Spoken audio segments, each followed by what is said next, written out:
cuties. I'm Lanikia, and you're watching What Happened on the Soaps. This is General Hospital Edition. Today is Wednesday, July the 5th, 2023. On a scale of 1 to 10, I'm going to give this one a 6. It was solid. There was nothing wrong with it. It was just setting us up for other things to come.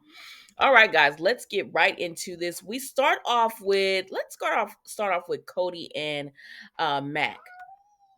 So they're all talking about, they're just t- picking up where they left off, where Mac is just warning Cody about getting involved with certain people, and that he's always going to be there if he needs any advice, or yada yada yada.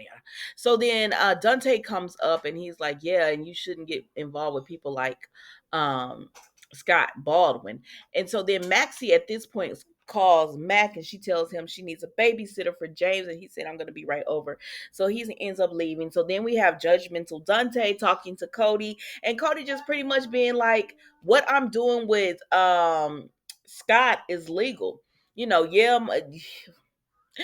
Mac might be my dad, but I'm trying to get to this money because he said I don't have Sonny as my dad, and I don't have Sam, and I don't have family. I don't have what you have. So if getting money and being able to at least be worry or stress free, just because I have money, if I can, be happy off that, then let me be happy off of it. Of course, Dante gives his opinion about all of this. Child, I wasn't paying attention to really what they were saying, because Dante was just being, to me, I understand he wants what's best. I understand Dante wants what's best for Cody, but it also almost comes off as judgy as well. So Cody doesn't have time for it. He was like, it is what it is, and Dante ends up walking off before leaving a parting remark about how Cody should really embrace Mac, and the family that comes with Mac, and let his friends embrace Sam and Dante as well, as far as you have people who care for you.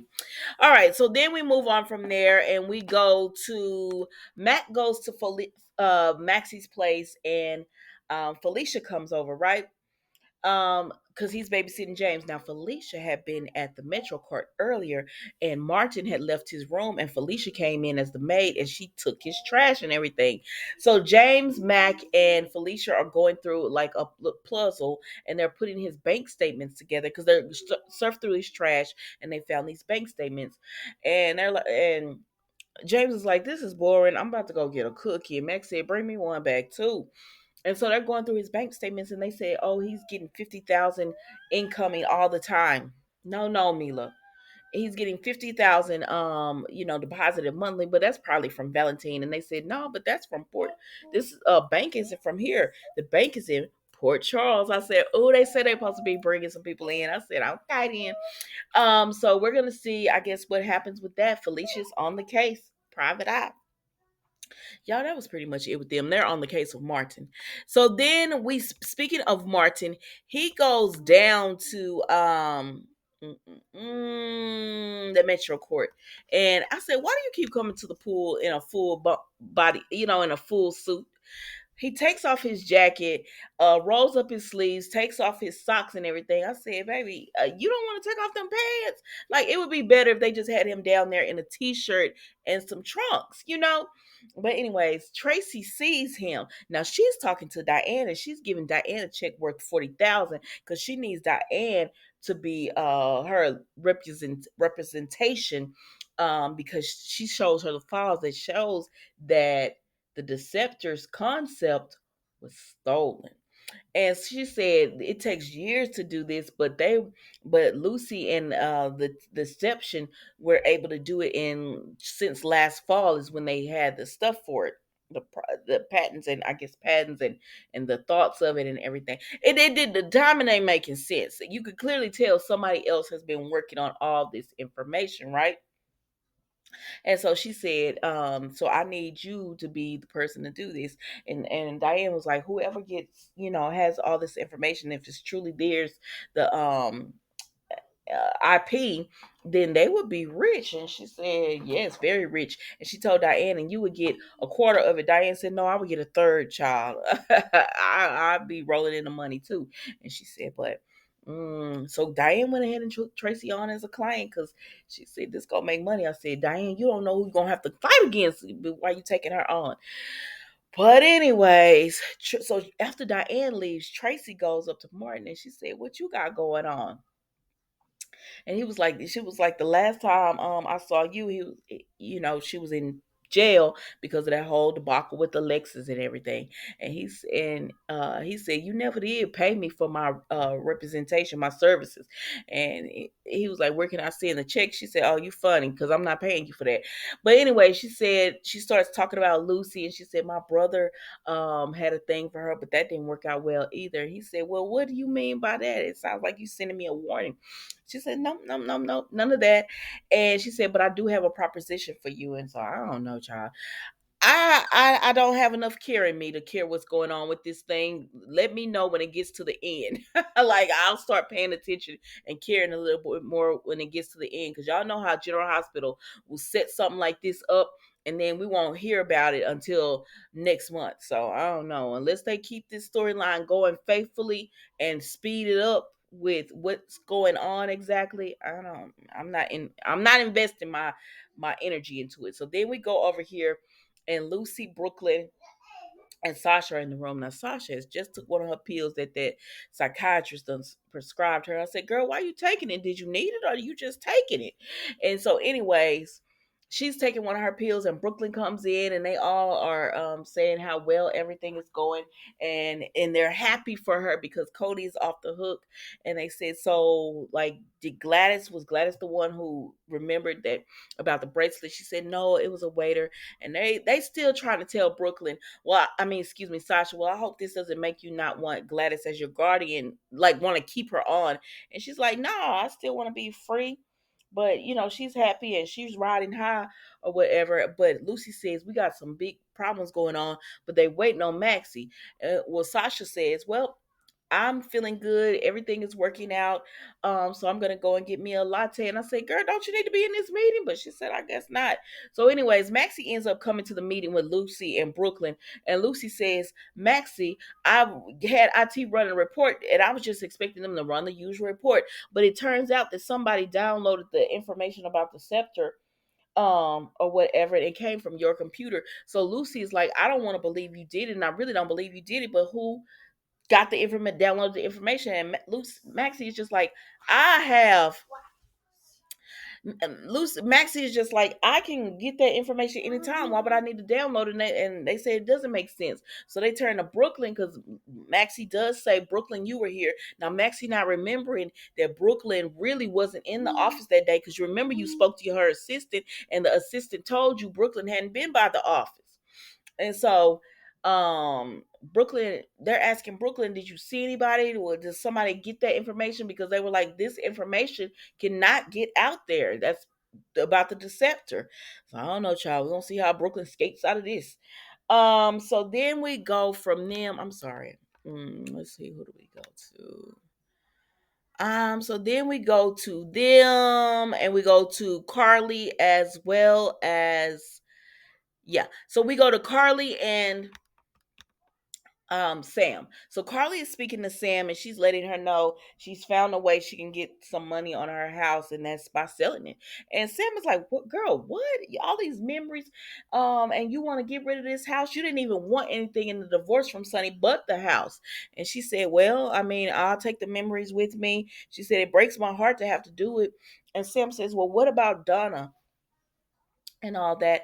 And Carly says, I know she'll hate it because she loves it here, but we're gonna have to get used to it. And I'm a fighter. I'm gonna get everything back that I've lost. So I'm gonna get it all back. And I said, okay. I don't care. Let's move on. So then Diane comes, and Sam ends up leaving, and she tells Diane about wanting to sell the house, and Diane said, "Oh, you underestimate me, Carly." So Diane gonna figure out a way to keep Carly's house, and let's move on.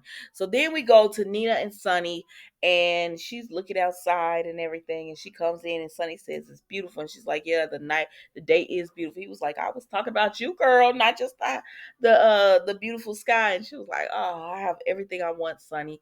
She said, "But she's resigned herself that Willow, doesn't want to be in her life." And so Sonny says, "Don't give up hope or whatever." And then he gets a phone call from Michael. Now Michael is have been with Willow, and she had told him that she wants to have Nina in her life because she tried to make it work with Harmony. She forgave Harmony for a lot of stuff, and Harmony was a killer. It tickles me every time I say that. Harmony was a killer. Anyways, child. So if she could forgive Harmony for, putting her in the cult, pretty much giving her away, and then, killing people, attempting to kill people, if she could forgive all that, then she could have a relationship with Nita. That's what she tell Michael. And he said, "Okay, I get it, ma'am. No, ma'am. No, ma'am." So he says, "All right, I get it." And so he tells her he gonna make that happen. Nina gonna be a part of the bubble, and he not gonna interfere.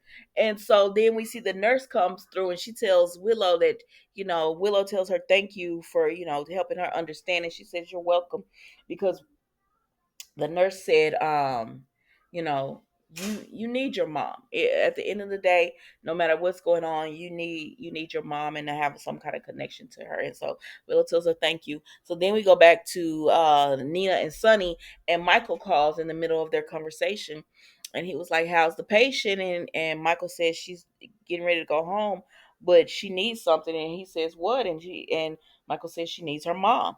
So Willow is still in the hospital, I guess.